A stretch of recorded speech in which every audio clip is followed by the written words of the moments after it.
Hello, Psych 101 students. In Learning Objective 7, we are going to start looking at experimental methods. And then we will continue with experiments in Learning Objective 8 as well. Experimental methods test causation. It is the one and only method that you can use to figure out that one thing, to show that one thing causes or affects another thing. We couldn't determine that in as I mentioned, in with with correlations, and you can't figure out cause effect relationships in descriptive studies. It has to be an experiment, and experiment has to have certain properties. There's a certain method that has to be used. So let's start. This is experimental methods, are research methods that test causal hypotheses by manipulating independent variables and measuring the effects on dependent variables. We will get to these terms, independent, dependent. And I want to point out, so many students have read that causal word wrong. If you read it quickly, you might think it's casual, but it is not casual. It's hypothesis. It's a causal hypothesis, which just means that your hypothesis is that one factor is going to cause a change in another factor. So let me explain the basic logic of the experimental method. Suppose, and I'm going to just use a simple example of, suppose I have developed a new weight loss pill. I expect my weight loss pill will cause people to lose weight. That is my causal hypothesis. This weight loss pill should cause weight loss. But I need to test it first. It's not enough that I believe it's going to happen. I'm an experimenter, so I gather up, let's say, 200 subjects, and I split them into two groups. I call one group Group A and one group Group B, 100 subjects each.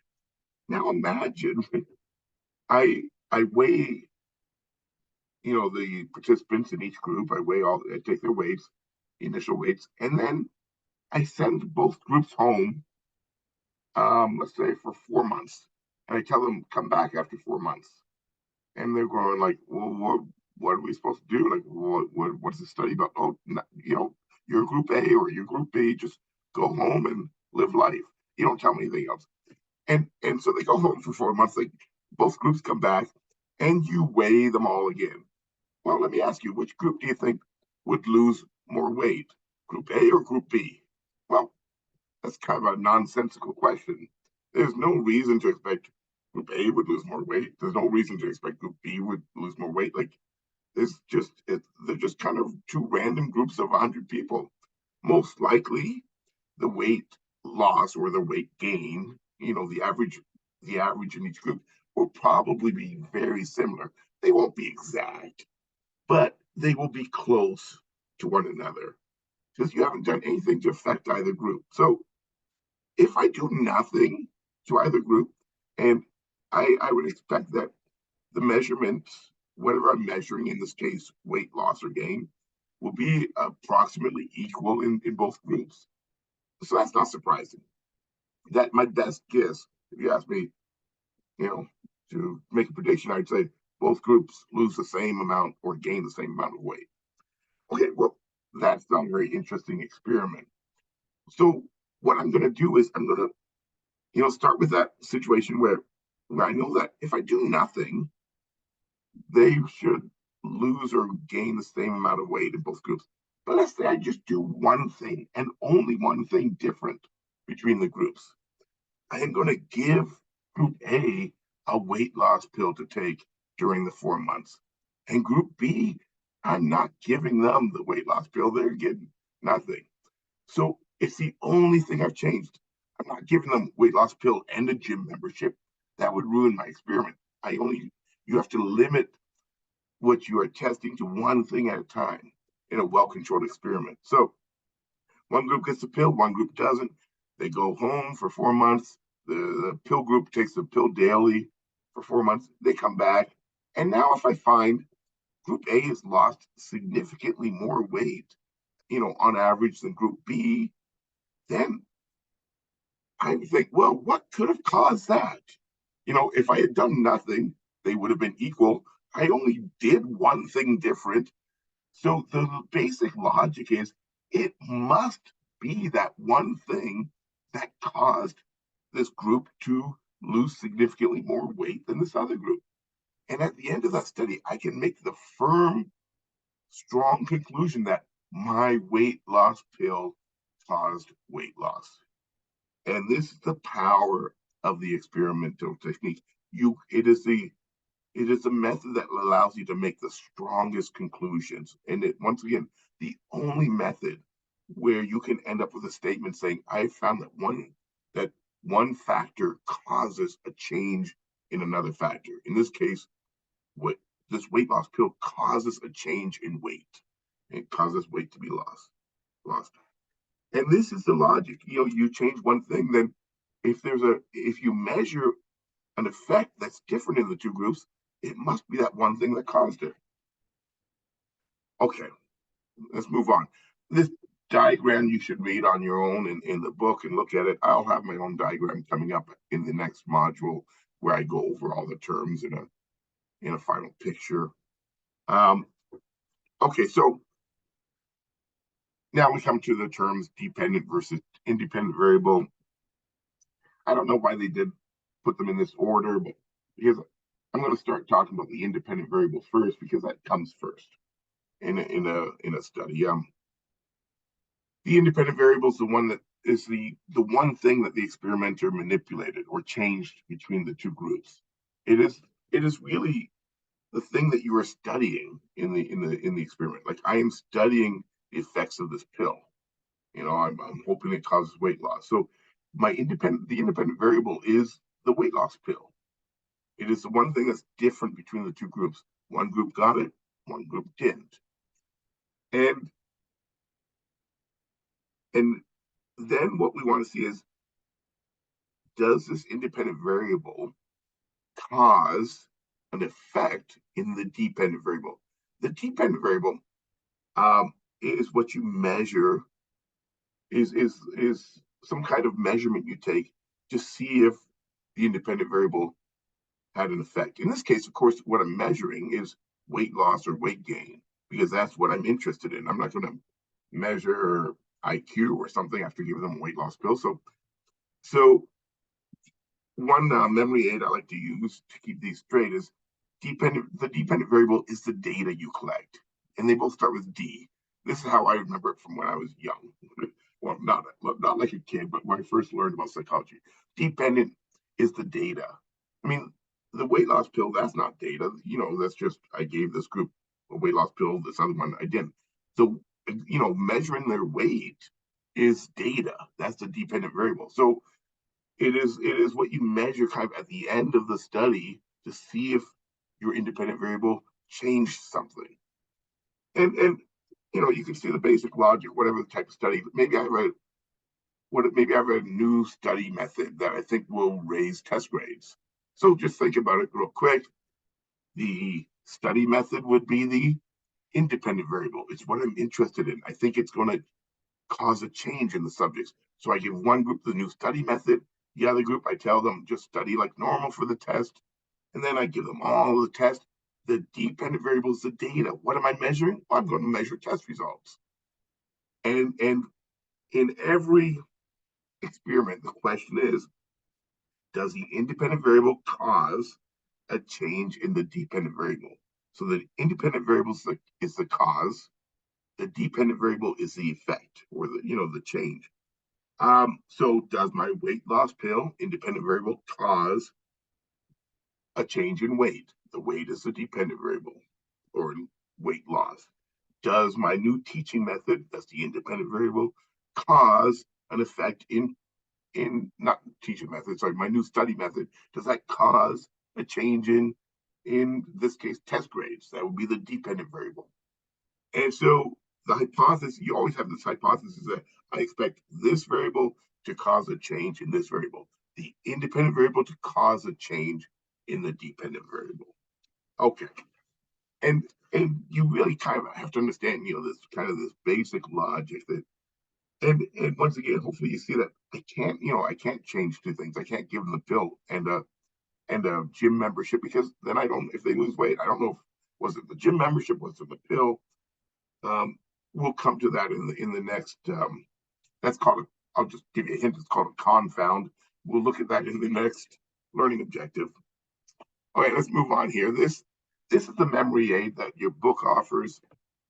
I don't love it, but it's okay. They say when you see independent variables, so they're using the term in. It is in the control of the experimenter. That's not bad. It's what the experimenter is manipulating. I gave them the pill. I didn't give them the pill. So like it was in my control, or I gave this group the study method, and this group I didn't give them the study method. So it's what you're manipulating. So it's in the control. Dependent variable, it depends on what the participant does.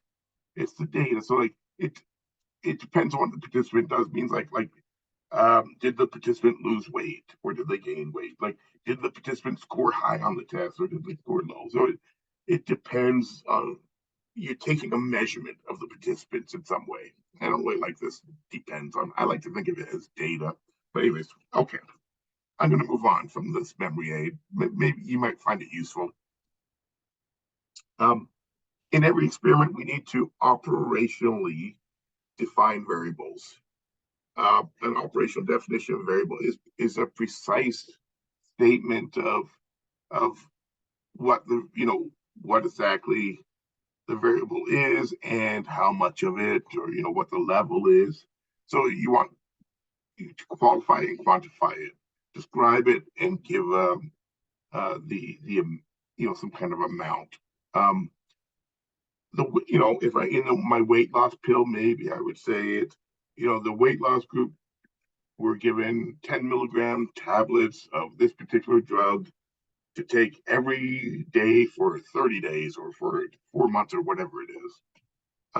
But you have to specify that. You can't just say, oh, they were given the weight loss pill and this other group didn't. Well, how much of the pill? Like, what was the measure? What was the weight of it, or how many days did it take it?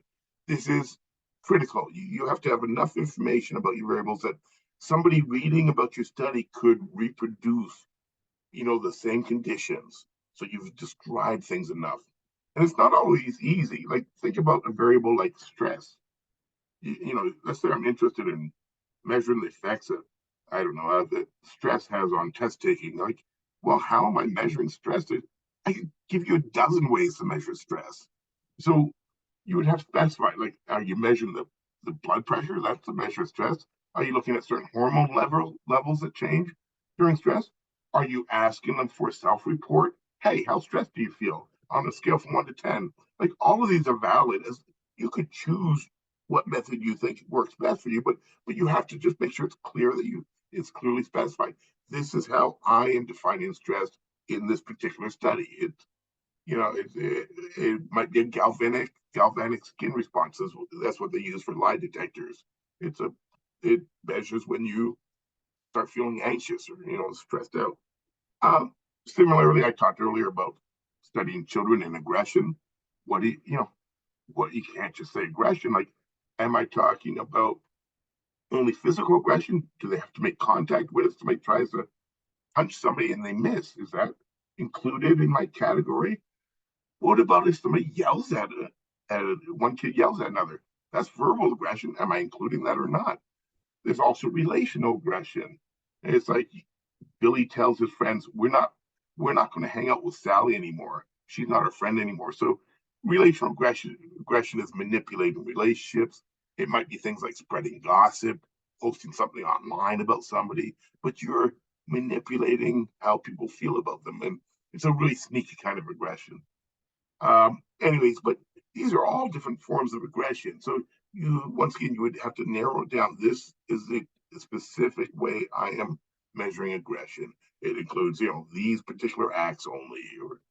Okay, that's operationally defining your variables. There's a couple more terms here. Control versus experimental group, and hopefully these will be pretty straightforward. Your control group is also called a baseline group. They are the group that doesn't get manipulated. They're your comparison group. So they're the group that didn't get the drug, or they're the group that didn't get that new study method. You need a comparison group to see how much effect your your treatment group or your experimental group, like how much did your particular independent variable affect their results, and so you compare it against the control group. This group, they lost 20 pounds on average.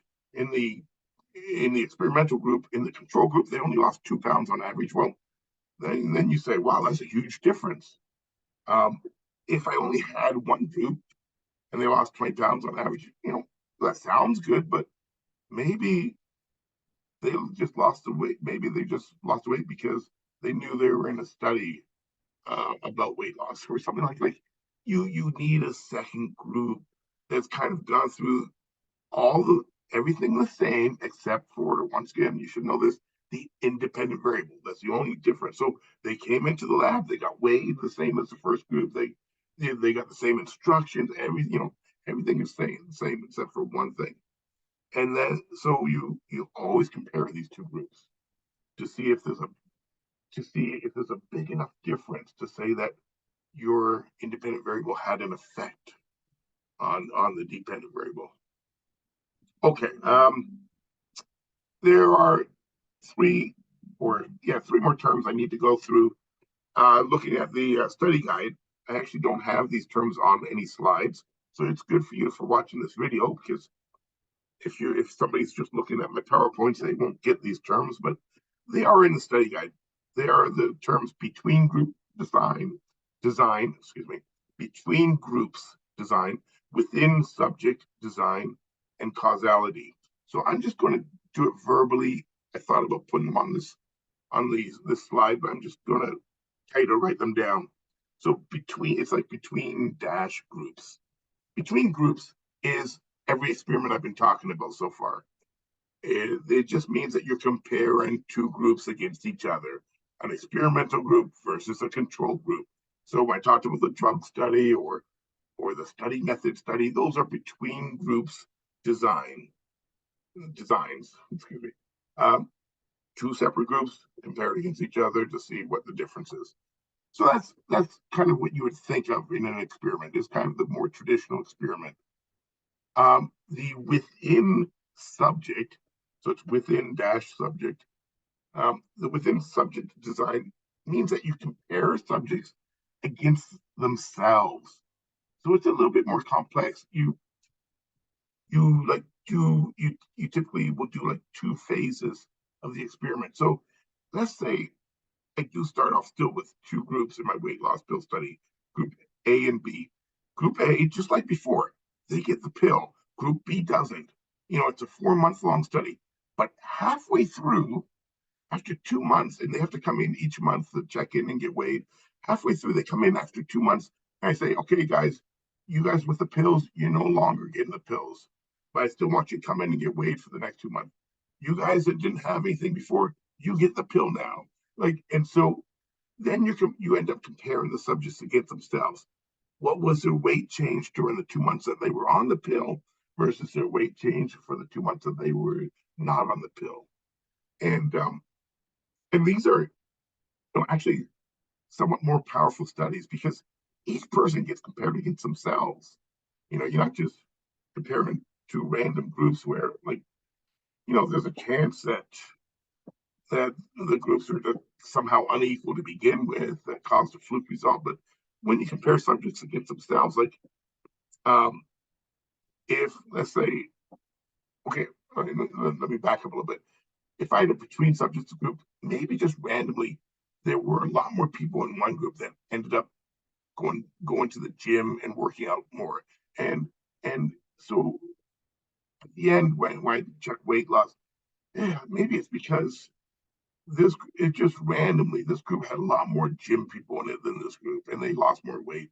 But when I do the within subject design, if this person's going to the gym while they're taking the pill, they'll probably keep going to the gym when they're not taking the pill, or vice versa. If they're going to the gym when they didn't start with the pill, just because they get the pill, they're not going to stop. The things that affect the results kind of get evened out because it's the same person. So, you know, anyways, I hope that makes sense.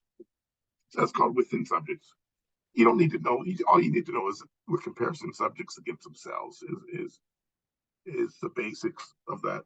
The last term that I don't have on this particular slide is causality. Although we're going to talk about that more in the next learning objective, but let me introduce it here. The thing about um, an experiment compared to a correlational study is in a correlational study, you measure two variables and you're measuring them at the same time, basically. Like, the amount you measure, you ask the subject how many hours they spend on Facebook, let's say each day, and you also collect ratings of their sadness or depression or what their mood is each day. But they're both being measured, at the same time. When you do an experiment, the independent variable always comes before the dependent variable. And this gets rid of that directionality problem. So, when I give a group a weight loss pill and then they lose weight after the pill, there's only one direction. The weight loss pill causes them to lose weight. No one can make the argument that, well, people that lose weight are more that have lost weight recently are more likely to start taking the pill. Well, the weight loss came after they got the pill. So this is what experiment does. It solves that whole does A cause B or does B cause A thing. There's only one direction because there's a time difference. You make a manipulation, the independent variable. Later, at some point later, you measure the dependent variable to see if there's a later effect, and so there's only one direction. Okay, and that is a little bit about causality. Because one occurs after the other, we know which one's causing which. And like I mentioned, the Facebook. I mean, you could do an experiment with the Facebook rather than correlation study. You could have your subjects, one group agree to spend 2 hours per day, like let's say for a month, and you measure the level of depression in each group at the start of the experiment. Then you have one group 2 hours per day on Facebook. The other group, they're told they can do anything on the computer except Facebook. And then after a month, you measure the levels of depression in each group. And so, like, if the groups were equal to begin with, and then this group spent a whole month on Facebook and they come in more depressed, well, you know that it was the Facebook causing the depression, not that they were depressed people who use Facebook, because they weren't depressed at the beginning of the study. It was only after you introduced Facebook that the depression started. So, like, when you do an experiment, you clear up a lot of the confusion that exists within, not confusion, but ambiguity that exists within a correlational study. And this will conclude learning objective 7. We'll continue talking about experiments in our next video, learning objective 8.